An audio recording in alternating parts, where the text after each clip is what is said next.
उभरा क्षात्र वीरो उठो चलो, सनातन धर्म सूर्य उभरा क्षात्र वीरो उठो चलो, उठो चलो।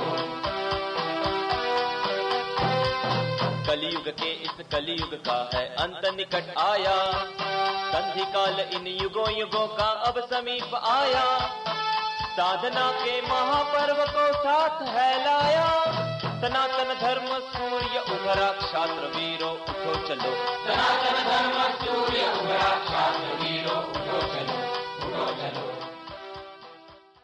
चुनाव की बात बहुत मैं सुन रहा था 2 दिन से, चुनाव आने वाला है तो चुनाव में आपको किसको आगे लाना है? अब तो आपको व्यक्तियों को आगे लाना पड़ेगा, नई पार्टी और नया दल नहीं बनाना है, इसी में से लोगों को आपको चयन करना पड़ेगा। जैसा ही आपके पास पोस्टर मिला है, जो गंगा माँ की रक्षा करेगा, गौ माता की रक्षा करेगा, जो हिंदू राष्ट्र संघ बनाने में आगे आएगा, उनको आगे लाना पड़ेगा।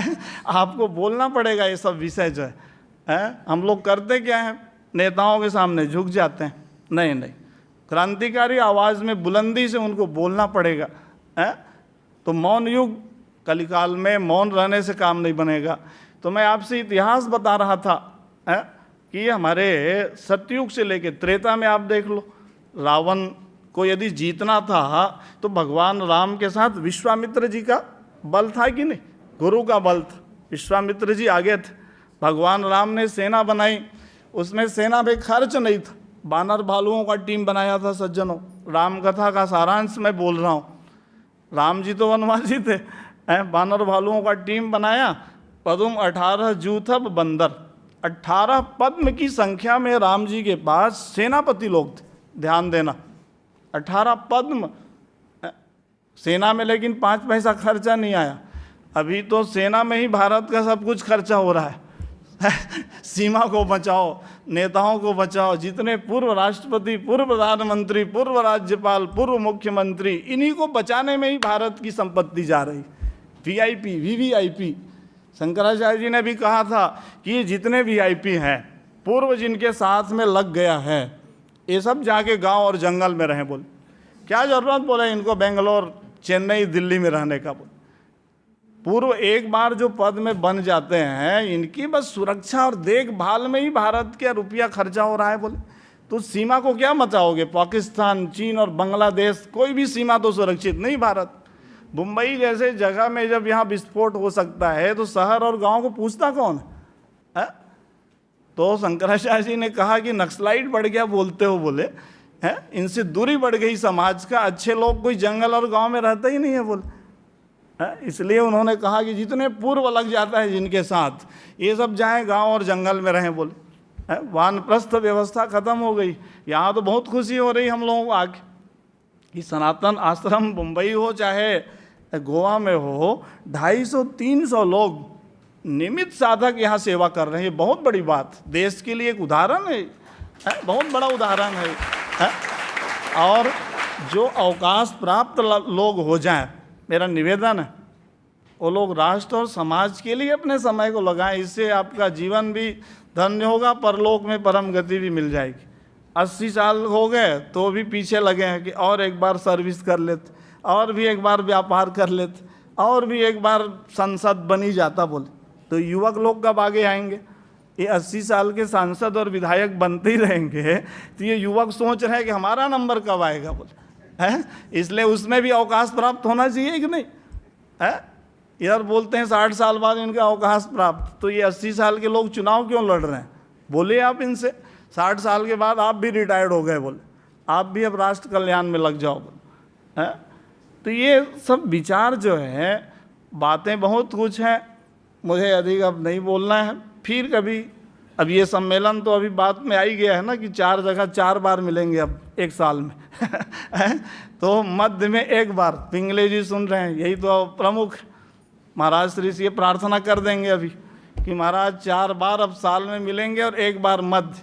तो फिर जब संयोग बनेगा तो भगवान शंकराचार्य जी भी हम सब लोगों के निवेदन से वहाँ पहुँच ही जाएंगे। तो जब उनका सानिध्य मिल जाएगा तो हम लोग जो ये छोटे छोटे काम कर रहे हैं, नाले से जुड़े हैं, कोई नदियों से जुड़े हैं, वो सागर से जुड़ के काम करने लग जाएंगे तो हम व्यापक हो जाएंगे हैं। तो ये बहुत बड़ा कार्य है। इस कार्य में जो भी लगे हैं इनके कई जन्मों का पुण्य है। ऐसा मत सोचिए आप, ये सामान्य काम नहीं, ये देवताओं की ओर से अभियान चल रहा है, देवलोक से इसका संपर्क है, ब्रह्मलोक है, इंद्रलोक, गोलोक। ये जो भारत देश जो है ऋषियों का देश है, अजनाब वर्ष है ना, ये भागवत में लिखा है कि जहाँ भगवान भी प्रकट होते हैं। अमेरिका, जापान, रूस, थाईलैंड, ब्रिटेन में कोई भगवान आए? भारत देश में ही भगवान प्रकट होते हैं। तो भारत देश का संपर्क सीधा ईश्वरीय शक्ति से है, प्रकृति से है। भगवान शंकराचार्य जी ने भी कहा था कि भाई ये अभियान हम प्रकृति में डाल दिए हैं। बोल, पृथ्वी माता है, जल, वरुण, वायु, आकाश, ये सब देवता हैं।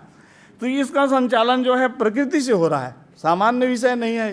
तो इस महाअभियान में आप जैसे महान क्रांतिकारी, राष्ट्रभक्त, सनातन धर्म प्रेमी लोग जुड़ गए हैं। इसका मतलब है कि हमारा आपका पुण्योदय हुआ है, हमारे पूर्वजों के भी तप लगा है इसमें। तो इस कार्य को सब लोग मिलकर आगे बढ़ाएंगे।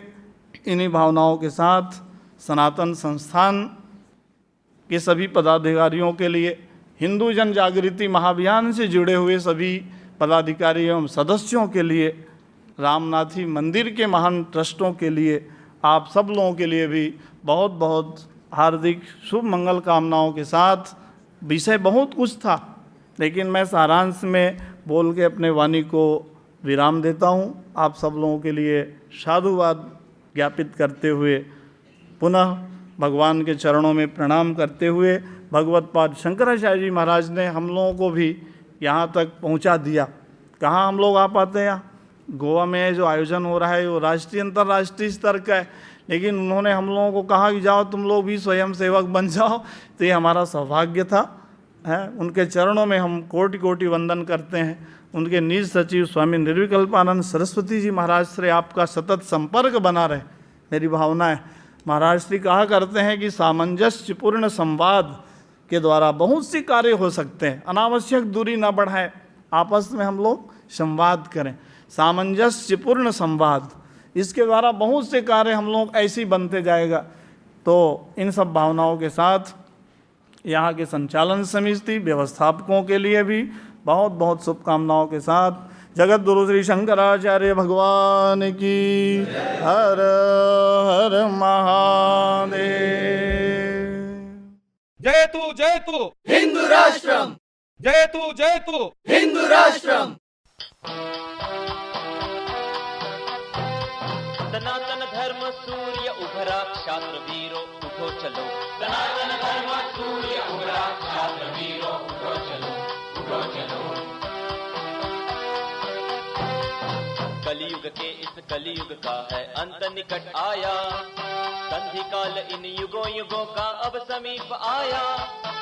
साधना के महापर्व को साथ है लाया, सनातन धर्म सूर्य उभरा, क्षात्र वीरो उठो चलो। सनातन धर्म सूर्य उभरा, छात्र वीरो उठो चलो, उठो चलो।